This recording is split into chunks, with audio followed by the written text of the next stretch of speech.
I'm Nikki from the Kellogg Hubbard Library, and we're pleased to be partnering with the League of Women Voters for this series. Before we get started, I'd like to let you know that this meeting is being recorded, so please remain muted throughout the entire presentation to ensure the best experience for all participants. If you have questions, please type them into the chat, and our moderator and speakers will address them. Now I'll pass it over to Anna from the League of Women Voters. Hello and good evening. I am honored to introduce to you Paul Earlbaum, who is going to be the moderator of this program. Paul is the chair of the Ethics Commission, and he was appointed to the seat by the League of Women Voters. He's going to moderate these two talented professionals. So on to you, Paul. Okay, and thank you and welcome everybody who's joined us. As you know, this evening is going to be a discussion about the Loper Bright Supreme Court case. I've read all 114 pages. I can assure you that they were 114 boring pages of reading. However, the origin of the story of where this case came from is really a fascinating, kind of a moving human interest story, which we will hear all about from our wonderful panelists. Our panelists this evening are Bridget A.C. and Delciana Winders. Delcy Winders is an associate professor of law and the director of the Animal Law and Policy Institute at Vermont Law and Graduate School. Delcy's scholarship and practice focus on the intersection of administrative and animal law.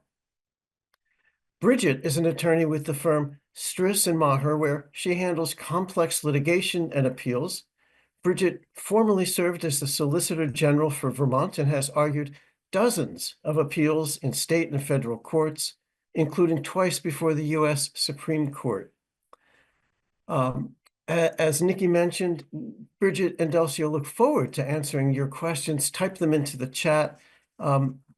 They will speak for a while, and sometime by 8 o'clock, we'll get to your questions. So, Delcy and Bridget, floor is yours. Thanks so much, Paul, and thank you everyone for being here and to the League for having us. So I'm going to start us off with some background, some legal background to help contextualize the Loper Bright decision.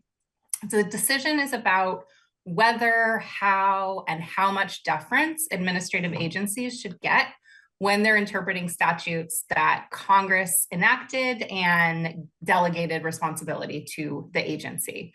So I'm first going to talk about the different domains of the branches of government, separation of powers, and the rise of the administrative state.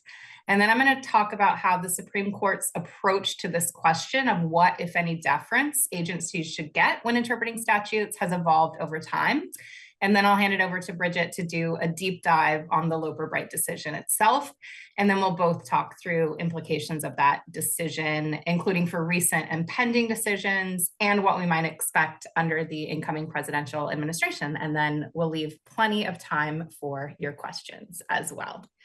So I've got a few slides for this first part. So just give me one sec. Okay, so you no doubt learned in grade school that under the US Constitution, the government's power and responsibilities are divided across three branches of government: the legislative branch, or Congress, which makes the laws; the executive branch, which includes the president, vice president, their advisors, their cabinet, and various administrative agencies. And that branch implements and enforces the laws. And then last, the judicial branch, the courts, which interpret the laws. But depending who you ask, administrative agencies pose something of a conundrum here. Administrative agencies are created by Congress, and they're directed by Congress to implement a wide range of laws. We have had agencies and departments within the executive branch since the time of the founding of our country. But over the last 100 years, the number of agencies, the size of agencies, the number of regulations that they're responsible for has grown significantly. And some people are more happy about that than others. So as increasingly rapid technological change and urbanization started to happen and started to pose a lot of challenges that the government was called upon to address, administrative agencies, which could move relatively quickly and which had specialized expertise, were seen to be perfectly situated to readily address these types of challenges. So agencies were and still are basically called upon to fill in the gaps in broad statutes that Congress enacts. So in the course of enforcing the laws and implementing the laws, they're asked to put flesh on the bones of really broad general mandates.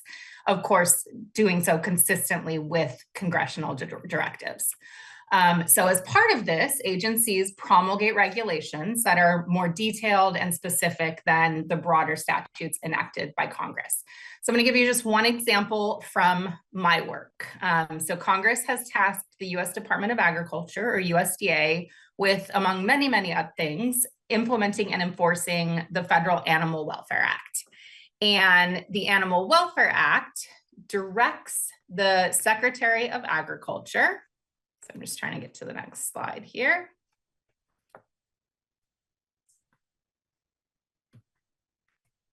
May need to restart my share. Oh, okay. The Animal Welfare Act directs the Secretary of Agriculture to promulgate standards governing the humane handling, care, treatment, and transportation of animals by dealers, research facilities, and exhibitors. And it goes on to provide some guidance about what those standards are supposed to include, that they should, for example, address handling, housing, feeding, watering, etc. And pursuant to that congressional mandate, sorry, my slides are just all over the place. Okay, pursuant to that mandate, the USDA has promulgated 168 different regulatory standards, each of which itself has multiple subparts. So there are different standards for dogs and cats, for primates, for marine mammals, and so on. And within each of those categories of animals, there's a whole list of different standards governing handling, housing, feeding, etc. So the Animal Welfare Act applies to a broad range of animals. Each of those categories of animals has unique welfare needs. And it just isn't realistic to expect Congress to specify in detail in a statute what every single type of animal needs to be treated humanely, and then to keep that updated as our scientific knowledge in this realm evolves. So that level of detail, that fleshing out of the broad statutory mandate to ensure the humane treatment of animals is left to the expert administrative agency, which is done through a transparent process with input from the public. But the debate is about where administrative agencies fit within these three branches of government. Some have deemed them to be a fourth branch of government. Some argue that they're intruding on the role of Congress, and when they create regulations, they're doing more than filling in the gaps, that they're actually creating law, which is supposed to be the exclusive domain of the legislative branch.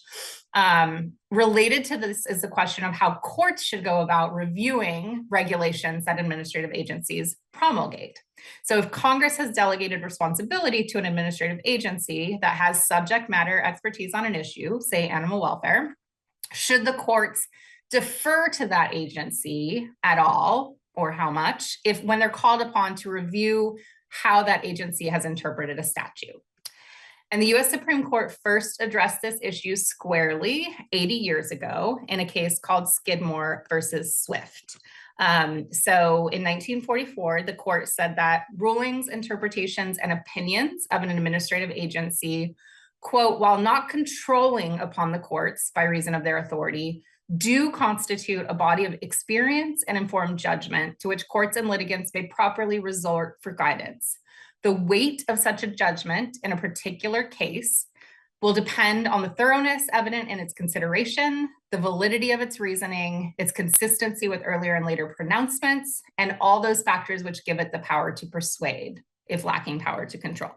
So in effect, the Supreme Court said, if you, a court, are reviewing an administrative agency's interpretation of a statute, you're going to decide how much weight, how much deference to give that interpretation based on the thoroughness, reasoning, consistency, and any other persuasive factors surrounding that particular interpretation.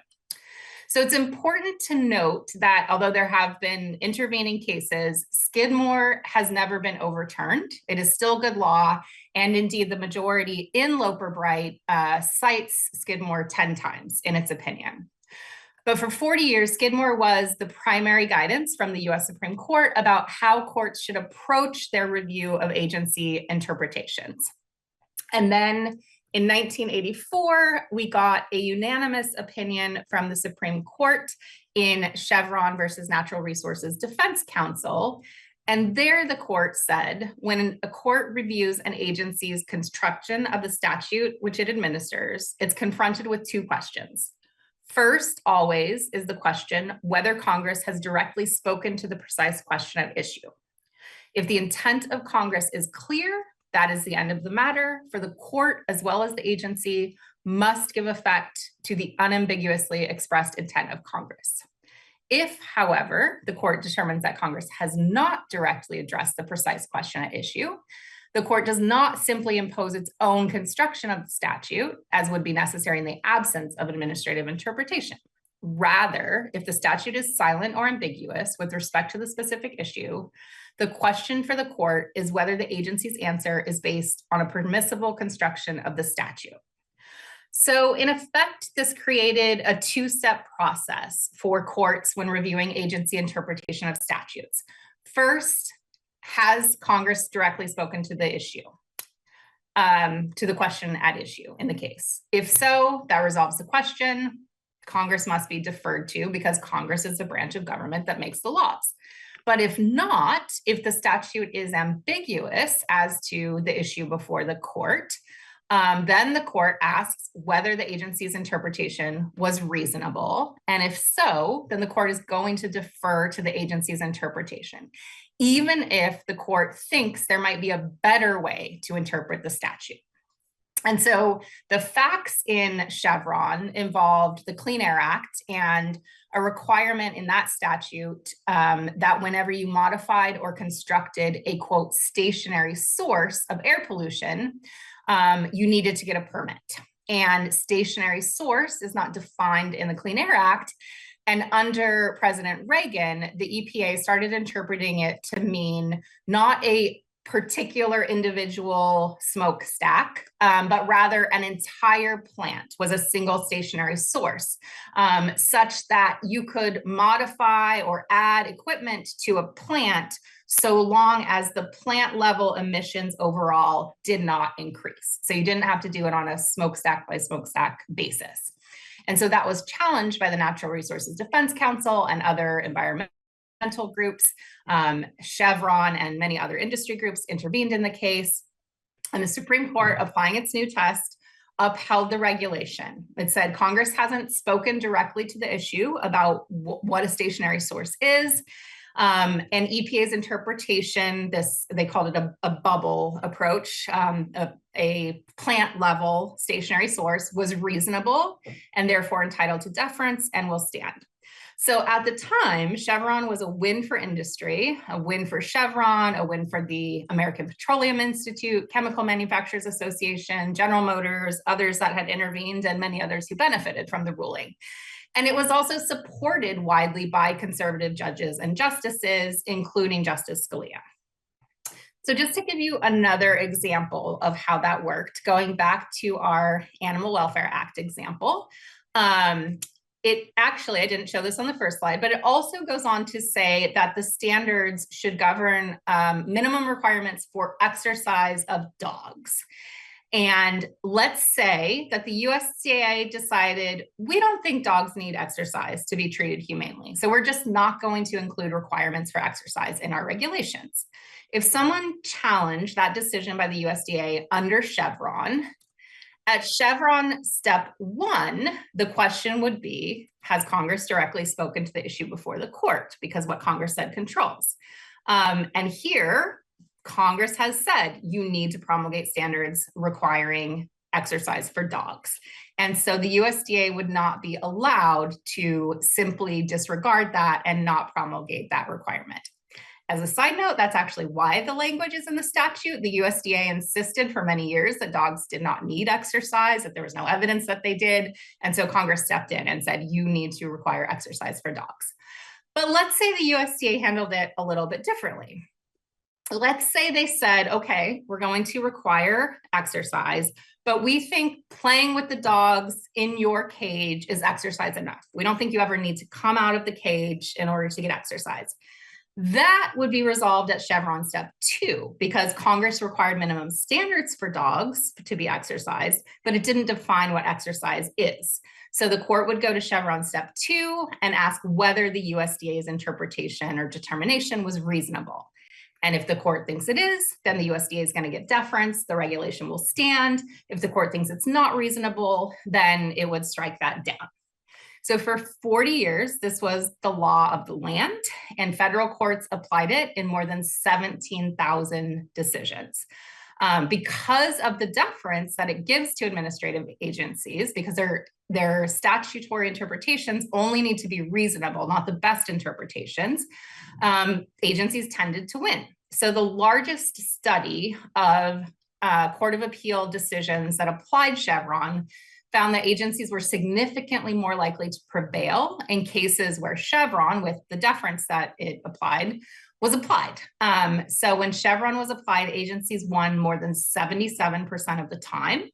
But when agencies were not given Chevron deference in non-Chevron cases, they prevailed just 38.5% of the time. And then if you look at cases that were resolved specifically at Chevron step 2, where you ask that reasonableness question, agencies prevailed a whopping 93.8% of the time. So Chevron was really good if you liked the administration, the current administration, and its regulatory approach. And it was not so good if you wanted to challenge those, because it was very much an uphill battle to do so. But increasingly, in recent years, the federal judiciary, and especially the US Supreme Court, has become less deferential to administrative agencies in a range of ways.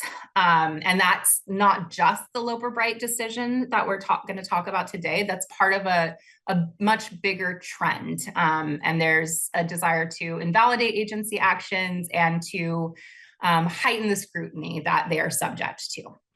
And so last summer, 40 years after the Chevron decision, which itself came exactly 40 years after Skidmore, the Supreme Court issued its opinion in Loper Bright, and I'm going to hand it over to Bridget to talk about that.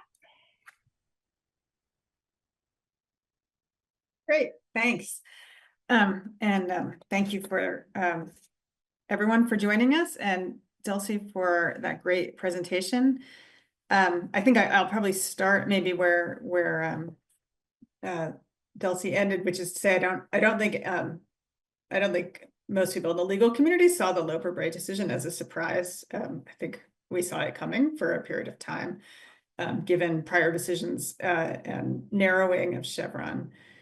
So Loper was decided about 6 months ago in June at the end of the Supreme Court's last term. It was a divided decision, 6-3. Just to set the stage a little bit, I will talk a little bit about the factual background and the legal background of the case, although ultimately the Supreme Court really doesn't decide the specific case in front of it. It really, the court really only decides this Chevron deference issue. But to set the stage a little bit, the case involves a federal agency called the National Marine Fisheries Service, which is part of the Commerce Department. It involved a 1970 statute called the Magnuson-Stevenson's Fishery Conservation and Management Act, and it involved the Atlantic herring fishery. So to give just some context for the court's decision, fisheries, of course, are managed in large part to reduce overfishing, and this act, the Magnuson-Stevens Act, set up a process for the Fisheries Service to develop and promulgate rules that govern different fisheries. And so there's, by fishery, that might mean, a specific fish in the Pacific, a specific fish in the Atlantic. There are different management plans or rules for these different US fisheries. And the specific process that the statute set up to develop these plans, it's not really there on the broader issue of agency deference, so I won't go into the weeds on it, but basically the statute set up councils, sort of regional councils that involved stakeholders for each fishery and the agency, and those councils would develop management plans to regulate a fishery, and then the agency would promulgate the management plan as a federal rule. And promulgation as a formal rule has always been relevant to the level of deference that a rule would get in a court proceeding under Chevron. Chevron applied to formal promulgations of rules through notice and comment rulemaking, not necessarily to other kinds of agency action. So these were formal rules. And the rule at issue in this case had to do with requiring independent observers on some fishing boats, and specifically observers that the business had to pay for. So to understand this better, a little bit of statutory background, again, not to go too far into the weeds about this, but basically the act itself, the statute that Congress passed, had some provisions about having independent observers on fishing vessels. So it was clear that these rules, these management plans could require having independent observers on a vessel. It was also clear that for certain specific types of vessels, the owner of the vessel could actually be required to pay for the observer. So the statute had a few categories, including, for example, foreign vessels was one category. Another category were vessels in the North Pacific, which is kind of a bigger, apparently a bigger fishery, and an area in which the fishing companies tended to be larger companies as opposed to, smaller or family-owned businesses. So that was what the statute said. Under the challenge rule was for the Atlantic herring fishery. And that was not one of the fisheries, that was not one of the categories mentioned in the act as specifically being a category where the government could have, the rule could require observers on the boats and require the business to pay for the observer. But the statute did have other provisions that, gave a fair amount of discretion to what rules could be in the management plan. And the Atlantic herring fishery management plan at some point ends up with a provision that did in fact require observers on a certain number of fishing vessels, and did say that the fishery service could require the vessel to pay for the observer. According to the Supreme Court's opinion, now I've not independently fact-checked this, but I take it was in the record of the case, it cost about $700 a day to have an observer on a boat. And the estimate from the fisheries service was that requiring a vessel to pay for the observer would reduce their returns by about 20%. So that the legal challenge, which was brought by Loper Bright in the name of the case, is a family, apparently a family-run fishing business in the Atlantic, and other businesses. There were actually two separate court challenges brought by a few different businesses. They challenged this rule, and their argument was basically the statute does not allow them to be required to pay for observers, because the statute has these categories that it says for these categories, the business can be required to pay for observers. Atlantic herring fishery is not in that group, so the statute does not allow this rule. And the counter argument really was that the statute, in fact, gave a fair amount of discretion to the development of these provisions and did allow both the councils that come up with them and the fisheries service to include provisions in the rule that are not specifically mentioned in the statute. So ultimately, there were two different cases. Two different federal appellate courts upheld the rule, and they relied at least to some degree on the Chevron doctrine. That is, they held at least in part that the statute wasn't clear on this point and that it was reasonable or permissible for the agency to interpret it as allowing this rule and requiring the vessels in the Atlantic herring fishery to pay for these observers. So that's how the case comes to the Supreme Court. And the court, as many of you probably know, the Supreme Court does not have to take cases on appeal. It chooses to. So these cases, in these cases, the businesses ask the court, it's called petitioning for certiorari. They ask the court to review the decisions below and the court agreed to take both cases and decided them together.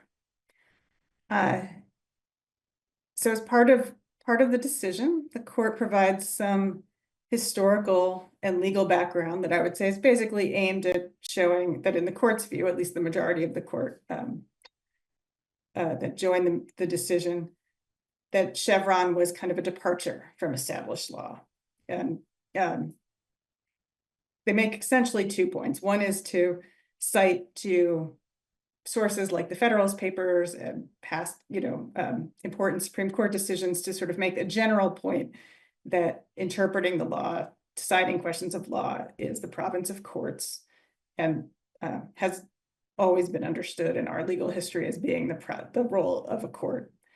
And then it makes the point, and this is really what the decision in the end hinges on, is that the federal statute that governs both agency rulemaking and challenges to federal agency rules, which is a federal statute called the Administrative Procedure Act, has a provision about challenges to agency rules that says that courts will decide questions of law. And court basically says there's nothing in that provision that says that courts are supposed to defer to agencies in deciding questions of statutory interpretation. It says courts are supposed to decide questions of law. And that Chevron case didn't even grapple with this. And in fact, we think that the Chevron decision and this rule of deference conflicts with the statute, the Administrative Procedure Act.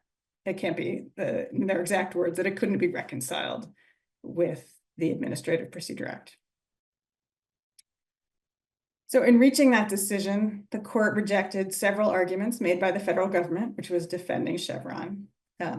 One was the argument that deference to agencies was appropriate because agencies would have special subject matter expertise in issues that are disputed. So it makes more sense to have agencies trying to parse and decide kind of complicated technical subjects rather than the courts. Another argument was that the kind of gap filling that I think Dulcie referred to as well, this gap filling in ambiguous statutes is a kind of policy making, and that's a better role for agencies which are politically accountable rather than courts.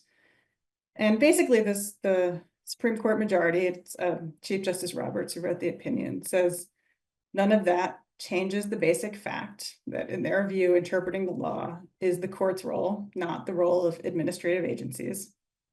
And in what I think is kind of an interesting part of the decision, the court kind of rejects the idea that underpins Chevron. In fact, underpins, I think, the part that Dulcie put up on the screen, this idea that there are multiple permissible or reasonable interpretations of a statute. The court says, that's not how we understand this process to work, basically. We think what courts are required to do is to figure out the best interpretation, not a permissible interpretation. That's what it means to interpret the law. That's the role of courts. And then the last major point that the court has to address, of course, because Chevron was decided 40 years ago and was settled law up to this point, is the court had to address the doctrine of stare decisis, which is a doctrine that generally says that courts should follow precedent unless there's a good reason not to. I'll give that as my kind of layperson summary of stare decisis.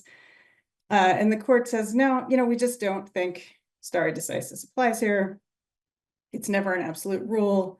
And we think for a number of reasons that Chevron turned out to be, this rule of Chevron deference turned out to be unworkable, inconsistently applied, and basically misguided, and also suggests that it runs counter to the kinds, I think it's kind of an interesting point that the court makes, whether you agree with it or not, is that stare decisis is kind of a rule of law doctrine that suggests that continuity and consistency is part of the rule of law, an important principle in and of itself, and that Chevron deference kind of ran counter to that principle, because under Chevron deference, agencies could change their minds. They could go back and forth on the meaning of the statute as long as the meanings that they chose were permissible readings of the statute.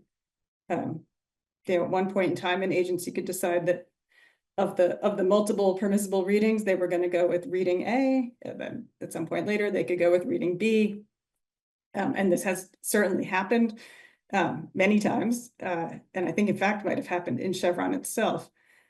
So that was another reason the court gave for why they thought stare decisis did not apply in particular in this case.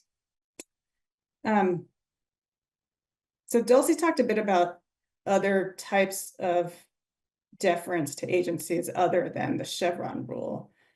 And the court did take pains, I think, in its decision to say that although the Chevron deference rule, which required, if the statute is ambiguous, the agency's reading was permissible, you go with the agency's rule. So that's done. That principle has been overruled. But what lawyers have always called Skidmore deference, the general principle of giving due respect or due weight to an agency's specialized view, traditional view, expertise in the subject area, that kind of deference is still appropriate as a matter of just giving weight to it, but it's not decisive anymore. So that's one area of deference that's still, courts are still supposed to apply after Chevron. There's also many examples in federal statutes, and the court cites some, where Congress has clearly delegated to an agency to fill gaps. And the court recognizes that and, seems to agree that in those areas where Congress has clearly said that it's the agency's role to fill in a gap, to promulgate rules that,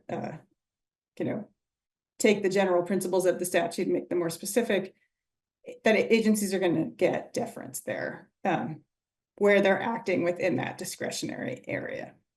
But they're not going to get discretion about what authority the statute is giving or what the meaning of the statute is.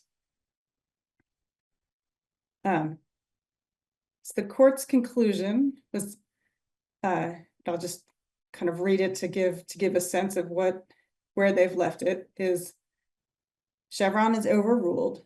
Courts must exercise their independent judgment in deciding whether an agency has acted within its statutory authority as the Administrative Procedure Act requires. So again, that's going back to that federal statute that governs challenges to agency rules. Careful attention to the judgment of the executive branch may help inform that inquiry, so that there's sort of recognizing that there's still some room for giving weight to the judgment of the agency. And when a particular statute delegates authority to an agency consistent with constitutional limits, courts must respect the delegation while ensuring that the agency acts within it. So that again is the discretion where Congress has clearly delegated this role to an agency to fill gaps. And then, quote, but courts need not, and under the APA, the Administrative Procedure Act, may not defer to an agency interpretation of the law simply because a statute is ambiguous. So a couple of specific notes about the actual outcome of the case. So after all of that, the court did not, in fact, decide the validity of the fisheries rule at all. So we actually still don't know the outcome on the fisheries rule. It's gone back to the lower courts to decide under the standard that the court announced in Chevron. That's not uncommon, that the Supreme Court will do that. But interesting. The court also said that prior decisions that upheld agency interpretations based on Chevron deference were not overruled.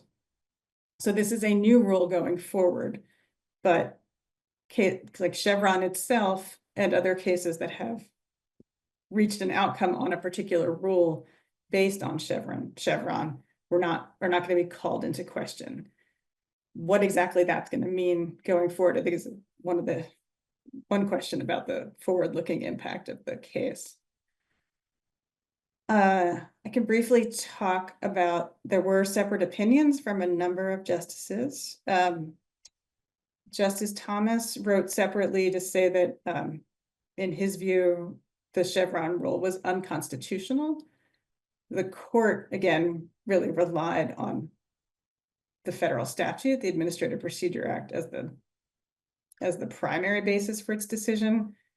So I wouldn't read the majority opinion as announcing a constitutional rule, but Justice Thomas wrote that he thought it should be a constitutional rule. And there certainly are suggestions in the majority opinion that might support that as well. Justice Gorsuch wrote separately to make a more extended argument for why stare decisis didn't apply. And then Justice Kagan dissented, and she was joined by Justice Sotomayor and Justice Jackson. It's a lively dissent, as Justice Kagan's dissents often are. Near the opening of her dissent, she describes the majority's opinion as, quote, a rule of judicial humility, referring to Chevron, gives way to a rule of judicial hubris. So fairly strong language from the dissent. The dissent, I think, takes issue with the majority, both on the appropriateness of deferring to agencies based on their expertise and based on Congress's likely intent and based on the the appropriate balance of authority between specialized agencies and the court. Also takes issue on this question of, I think, kind of a question of both jurisprudence and semantics, which is there, in fact, a best or fixed reading of a statute? The dissent is basically saying no, just for many reasons, there are statutes that are ambiguous and are going to have multiple reasonable interpretations. And there really isn't a best and fixed meaning of in fact, many statutes. There's a great list, I think, of examples in Justice Kagan's dissent of some very technical cases that have been decided under Chevron deference rules, kind of suggesting that the court isn't really perhaps grappling with how difficult some of these questions are and the appropriateness of agency expertise on questions that are raised in challenges to agency rules. I won't go through all of them, but the first one was a question under a federal, an FDA statute. When does an alpha amino acid polymer qualify as a protein? Does it have to have a specific defined sequence of amino acids in order to be a biological project? And so Justice Kagan is making the point of who's really in a better position to decide that question, the FDA or a court.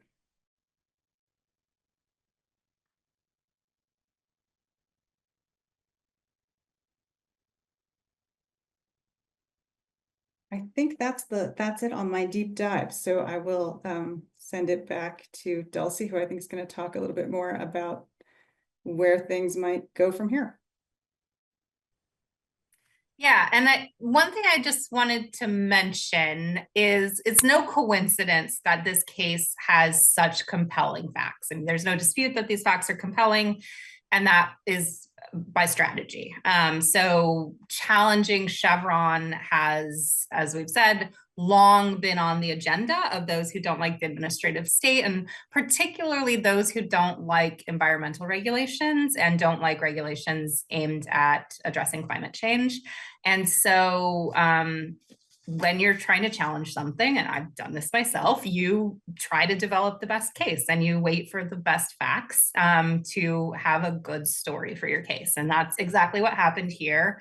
And Loper Bright was represented by a nonprofit organization, Pro Bono. That organization has refused to disclose who its donors are, but it is documented that they've gotten millions of dollars from Charles Koch, and who has a vested interest in challenging regulation of oil industries. But so going back to sort of what we can expect to see now going forward, this decision is already being applied by the courts. And just last Thursday, We had perhaps the most significant decision under Loper to date, which was a decision by the U.S. Court of Appeals for the Sixth Circuit involving the FCC's net neutrality rules. So in 2015, the FCC had put in place promulgated net neutrality rules. And then when the Trump administration came in, they repealed those rules. And then the Biden administration sought to reinstate those rules. And that was challenged in this lawsuit. And that challenge was successful, which basically spells the end of net neutrality at the federal level.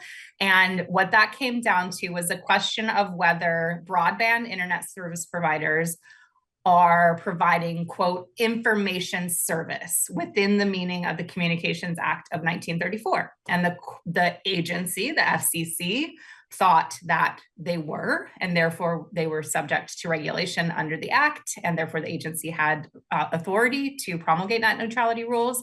But the Court of Appeals said no. Broadband internet service is not an information service under the act. Therefore, the FCC has no authority whatsoever. There are a number of similar cases where the courts have said, no, agency, your interpretation of this broad term. I mean, another example is the term property and cryptocurrency contracts, that your interpretation does not stand. We, the court, think we have a better interpretation, and that's the one that is going to rule the day. I think it's important to keep in mind that this is a double-edged sword. Like I said before, Chevron was great if you liked the administration and you liked the regulations they were coming out with. It was not so great if you didn't. And so it will be interesting to see how the incoming presidential administration fares with this deregulatory agenda under Loper. Even under Chevron, the first Trump administration lost a lot of cases. A lot of courts held that their agency interpretations of statutes were wrong under Chevron, notwithstanding the deference that they got. And so I think it is possible that this decision, although that was certainly not the intent behind those who were advocating for it, could play a role in slowing down at least the deregulatory efforts by the Trump administration. I also think it's important that we keep an eye on what the Supreme Court is doing next, because this is part of a broader agenda around the administrative state. So there have been other decisions chipping away at the authority of the administrative state. This is certainly the one that's gotten the most attention, and it was monumental. But the court has very explicitly invited cases addressing the question of whether Congress can delegate to agencies at all. And so I think in the next few years, we're probably likely to see that addressed, just to give one example. Bridget, I don't know if you want to speak more to implications. I think there's probably a lot we could say. Yeah, I mean, I don't think I don't think anyone really is in a position to say this is exactly how it's going to play out, right? Because Congress is going to change, courts are going to change. Chevron turned out not to be a fixed rule. I doubt that this case will turn out to be a fixed rule, and it's gonna play out over time.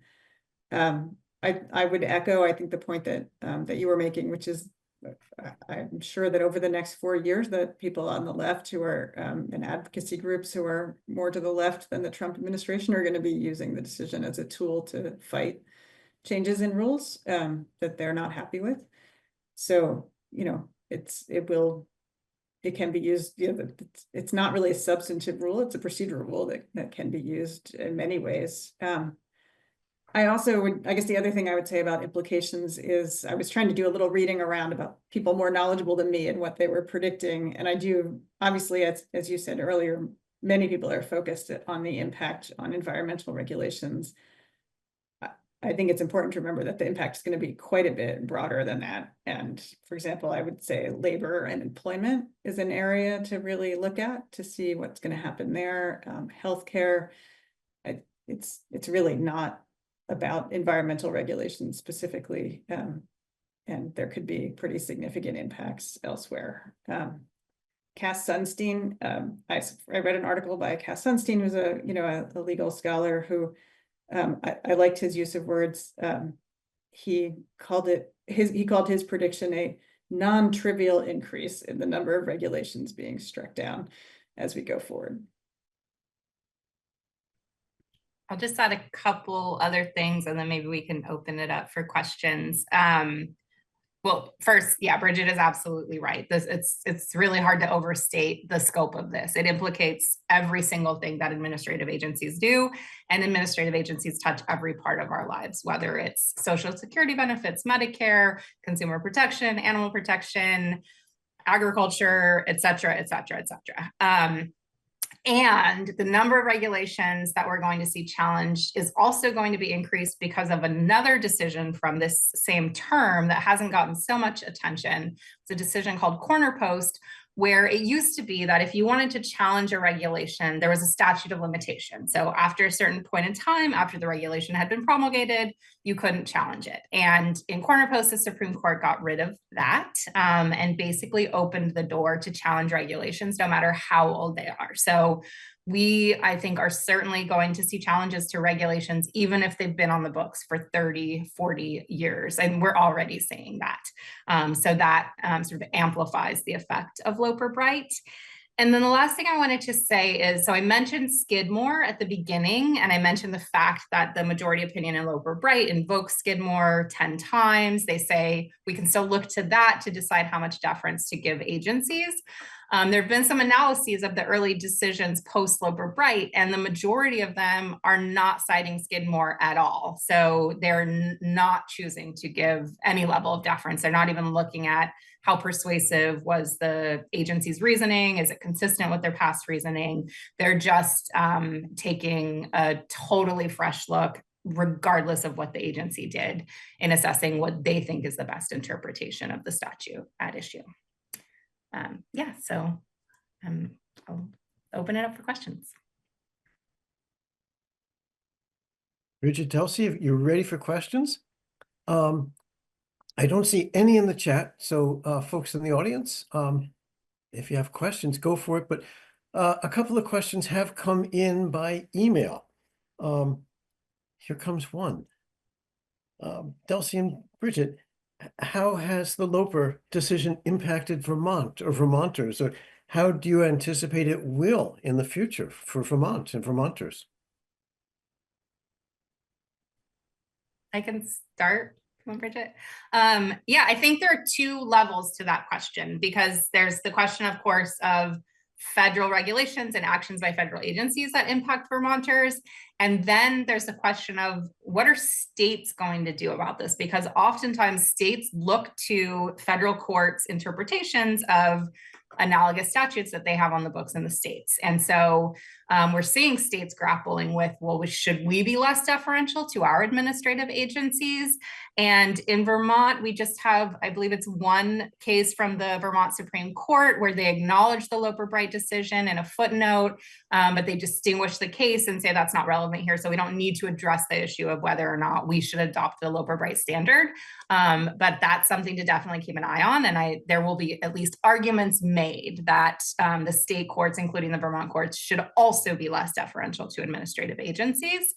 And then as to federal regulations, I mean, I think Vermonters rely on a lot of regulations from the government, including we have a support for the dairy industry, we have, Medicare, Social Security, those sorts of things are implicated. And Bridget, I don't know if you want to give other examples or add to that. Obviously environmental regulations are something that a lot of Vermonters care about and are certainly going to be in play under Loper Bright. So yeah, I don't have any specific thing that I would point to where I'd say that this is a Vermont issue more than it is a national issue, but many of the regulations that may get challenged under this rule that might face a different outcome, have significant impacts across all states. Ready for a next question? I'll take that as a yes. So is the U.S. Congress in a position to reinstate Chevron? I'm happy to start on that. I don't think we know the answer to that. Certainly, Congress could change the Administrative Procedures Act. So Procedure Act, it could change the statute that is the focus of the court's decision to reinstate the Chevron rule. Could. I don't know that the current Congress is likely to do that. Whether the court would then conclude that that is a constitutional problem, I think is a question that is left open by the decision. As I mentioned, Justice Thomas wrote separately to say he thinks it is a constitutional problem. And if it is a constitutional problem, then Congress cannot single-handedly override the Loper decision. I would just reiterate, though, that under Loper, as it stands now, Congress has a lot of room within statutes to give agencies deference that the courts are supposed to respect under Loper if Congress is explicit about what it's doing. So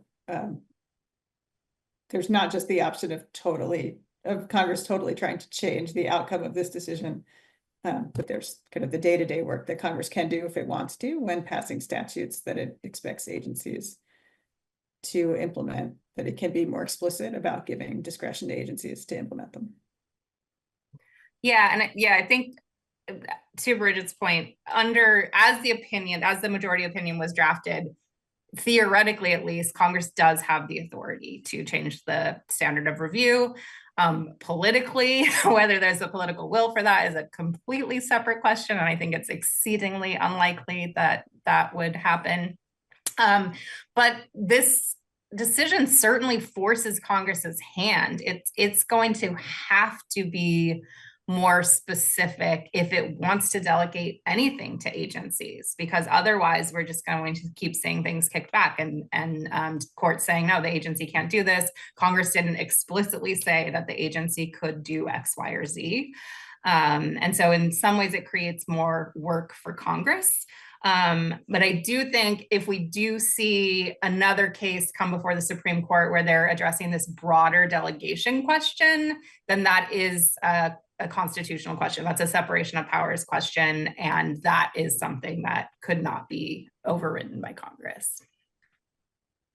Right. A couple of questions have come up on the chat. First one, will Loper Bright result in different federal courts rulings on the same agency rule and a race to get to the court? I can start. That is certainly something that's possible. That was possible before under Chevron also. And we do have circuit splits around different interpretations. But I think there's another trend in the federal judiciary, which is these nationwide injunctions. So it used to be if you're challenging a regulation and it's been applied to you, you can get an injunction as to you while the case is resolving itself. But now more and more, I think particularly in the Fifth Circuit, but even the US Supreme Court is doing this, we're seeing injunctions that are nationwide. So a regulation, because it's impacting one person, say me in Vermont, I could change what's happening across the entire country. I don't know if you want to add to that, Bridget. I just would say it seems likely that if you lessen the amount of deference given to an agency, that separate lawsuits, using, for example, the Loper Bright case as an example in which the case came to the court from two different appellate courts, if those courts are no longer giving any deference to the agency, yeah, it seems more likely that you'll see more splits in the circuits over the outcome. But as Dulcie said, that did happen under Chevron too. A lot of rules got overturned under Chevron. I mean, I do think, it wasn't like 100%, although it was a high, certainly in the Chevron era, there were still quite a few regulations that did get overturned. And I think it's going to be interesting when we see these circuit splits, the implications of that for this notion that there is one single right best interpretation of a statute. And then you're going to have judges in different places interpreting it differently. All right, next question. I'm interested in the potential impact on labor law, safety regulations, child labor, which seems under threat, employment protections, etc. Your thoughts? I think and then I'll turn it over to Dulcie. I really think that a lot of this is just a story yet to be told, because there's going to be litigation unfolding over, for example, how much some of these agencies actually have the kind of delegated authority that Loper Bright is recognizing and may continue after Loper Bright, and some agencies and some statutory and regulatory schemes are going to fare better, I expect, under that standard than others, and we don't, that's going to have to be litigated out. So it's I don't think you can take a category like just say labor or occupational safety and say that category as a whole can be assessed, because they're fairly complicated statutory schemes at issue across all of these areas, and folks are going to challenge rules, and courts are going to have to decide, okay, this is an area where we're going to take a fresh look at everything. No, this is an area where the agency really was delegated authority to figure these things out. They're going to get some deference. That would be my very poor prognostication. I think my short response is you are right to be concerned. I think you should be very concerned. And I don't have expertise in those particular areas of the law, a little bit with regard to child labor and slaughterhouses. But I can assure you that the industries whose cost of doing business is increased by virtue of those laws already have developed a list of the regulations that they want to challenge and will be challenging. And so it's something I think we need to be really vigilant about.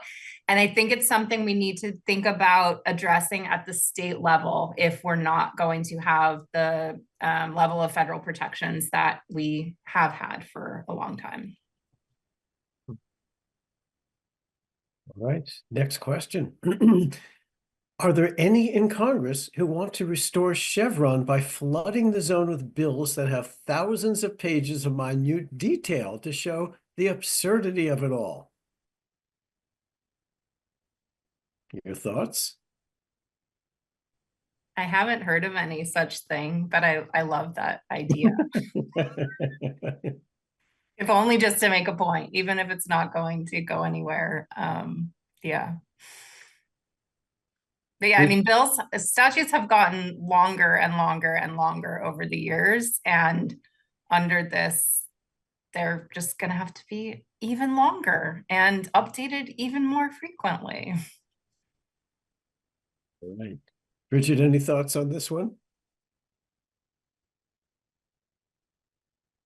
I think I would just remind folks that, again, it's not a substantive rule. So, Congress can still make the substantive rules. And if that's what you care about, if you care about the substantive outcome on an issue, that's where to focus your energies. A question that comes to my mind is the Loper decision essentially a naked power grab by the judiciary, taking power from the executive branch? Your thoughts, Bridget, Dulcie? That's certainly what Kagan said. And I think it really, really depends how you think about our government and how you think about separation of powers. But like bottom line, it took power that was in the hands of the agencies and very explicitly said, no, we, the courts, are better situated to make these determinations. So I think at its core, yes. Some people think there are good reasons for that, and some people think that there are not. Right. Those are the questions that have come in. Folks in the audience, any other questions? Or Bridget and Dulcie, any further thoughts? Just if people have questions, please ask. I know this is complicated, so if you have questions about any aspect of it whatsoever, we're happy to entertain them.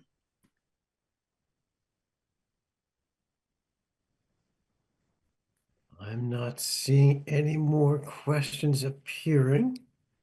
Bridget, Dulcie, do you have any further, maybe final thoughts?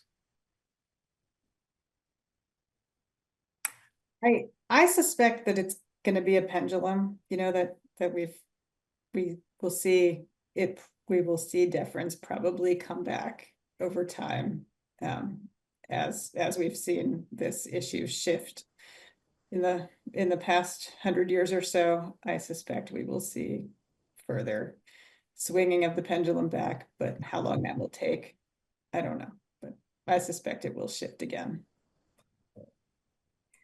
Yeah, I think that's right. And I'm very curious about, is it going to be 2064, 40 years from last year? Is that when we're going to see another change?